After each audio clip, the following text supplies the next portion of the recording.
មិនគួរធ្វើអ្វីដ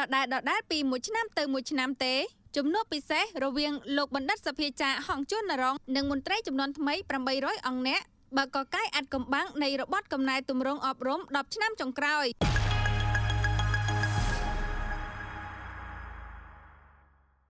អ្នកចេះគឺជាប់មិនមែនជាពាក្យស្លោកធម្មតាទេប៉ុន្តែវាជាចំណុចចាប់ផ្ដើមនៃរបបប្រវត្តិសាស្ត្រអប់រំកម្ពុជានៅក្នុងបទកថាដ៏មានសារៈសំខាន់មួយជូនដល់សិស្សមន្ត្រីនៃសាលាភូមិន្ទរដ្ឋបាលប្រមាណ800អង្គនាក់កាលពីព្រឹកថ្ងៃទី22ខែមិថុនាឆ្នាំ2026ឯកឧត្តមបណ្ឌិតសភាចាហងជួននរងឧបនាយករដ្ឋមន្ត្រី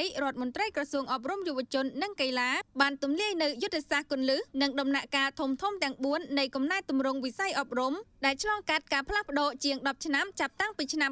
2014ដំណាក់កាលទី1ឆ្នាំ2013កំណែទម្រង់ថ្នាក់ជាតិផ្ដោតលើ8ចំណុចពង្រឹងការប្រឡងគ្រប់ប្រភេទលុបបំបាត់វប្បធម៌ចម្លងបង្កើតទស្សនៈទានអ្នកចេះគឺជាប់ដំណាក់កាលទី2ឆ្នាំ2015-2018សសរស្តម្ភទាំង5